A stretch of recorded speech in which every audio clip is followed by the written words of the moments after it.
Welcome to the Rogers Kakasungura YouTube channel. A big thank you for the support you are granting this platform. For the 20 years that ODM has existed, it has never been swallowed. That is why it's called ODM today. You can imagine ODM was formed 20 years ago. It was formed in 2005. Since then, it is 20 years since that time. And the late party leader Raila Odinga has stood with this party for better and for worse. He has gone through heavy political turbulence to make sure that ODM stands to death, a party that still has a name even after his death. Ladies and gentlemen, the new party leader, that is Oburu Odinga, is raising fears that there are some forces that want to swallow the ODM party after Raila's death. Oburu inherited the party from Raila Odinga as a party leader, though they say he's an interim. I know he will serve as a party leader until his last days on earth, before again the party decides on another party leader to take over from him. So Oburu is saying, is telling the people, don't allow the party to be swallowed.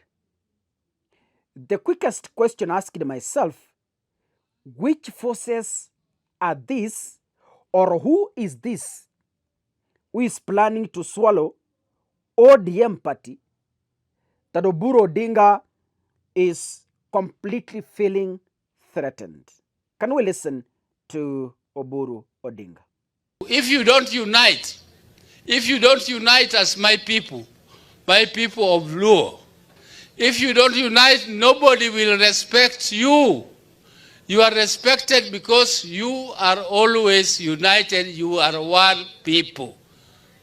And if you don't strengthen the only gold that Raila left with us, which is the party of ODM, and that is our instrument, that is our boat with which we are going to cross to Canaan.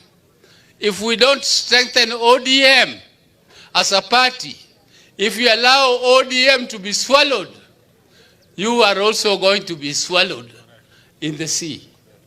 So we must all strengthen ODM and make it stronger than Raila left it by registering as members and also registering as voters. You must register both as members and also as voters. That is the message which was left. The other message which was left, which is very clear, is that we are in broad-based government until 2027. That was there, and there is 10-point agenda on which we agreed and signed between Ruto and Raila. The 10-point, one of the first ones to be implemented was the compensation of our youth who were killed during demonstrations. The process has started. It is stuck somewhere in the courts, but I'm asking the courts, please resolve that issue quickly, because families are suffering and they are expecting that money to be paid to them. If the government has refused to pay, that is another matter. We would have been annoyed. But now that it is the courts delaying, courts, please help us so that those people who suffered can get at least some little. It is not you cannot compensate a life. Who is likely to swallow ODM? When you look at politicians in Kenya, wewe tu hata before uambiwe, you know, the answer does not need rocket science or experts to explain to you. Yeah?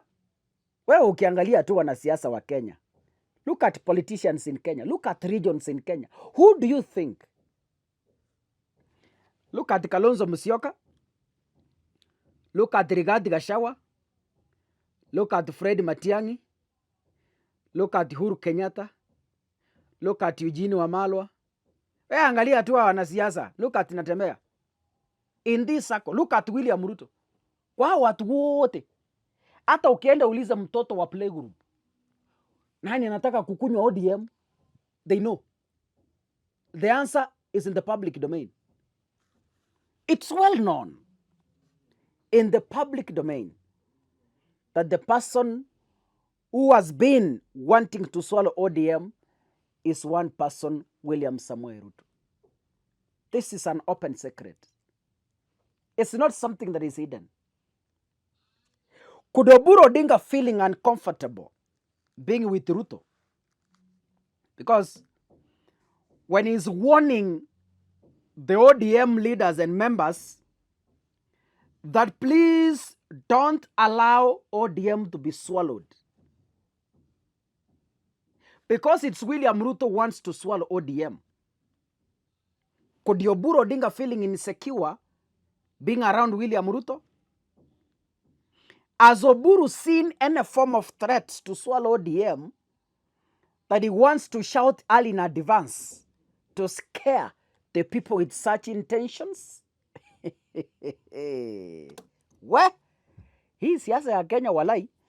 Remember, William Ruto swallowed Amani National Congress. Amani National Congress ni chama cha Musalia Mudavadi. Musalia Mudavadi had to surrender his party to William Ruto because William Ruto had spoken there before and saying he is planning to form a one-party government in 2027 and likely to have a woman as a running mate. If you follow Kenya's politics, I'm very sure you've heard those statements from William Ruto himself. He's previously said in 2027 he wants to form a government, but number one, a government with one-party rule and a government with the woman as running mate. That is why Musalia Mudavadi rushed to folding his party, because he was deceived by William Ruto on reasons they themselves discussed and agreed. Mimi sijui. Because if you will support William Ruto in 2027,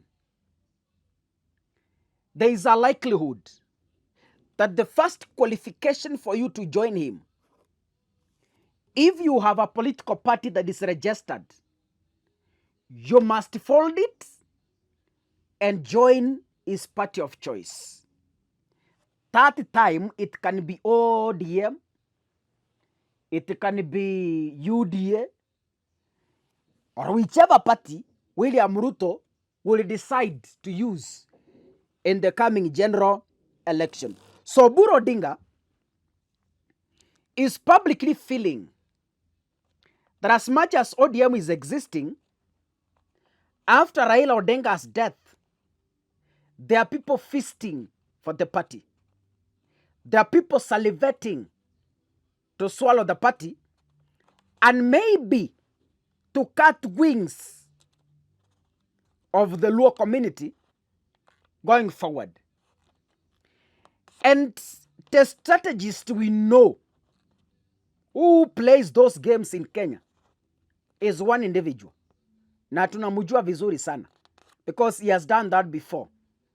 He is William Ruto. So Oburu Odinga is warning the people of Luo Nyanza against William Ruto. That is the simplest explanation. Musikubali Ruto awanyanganya party.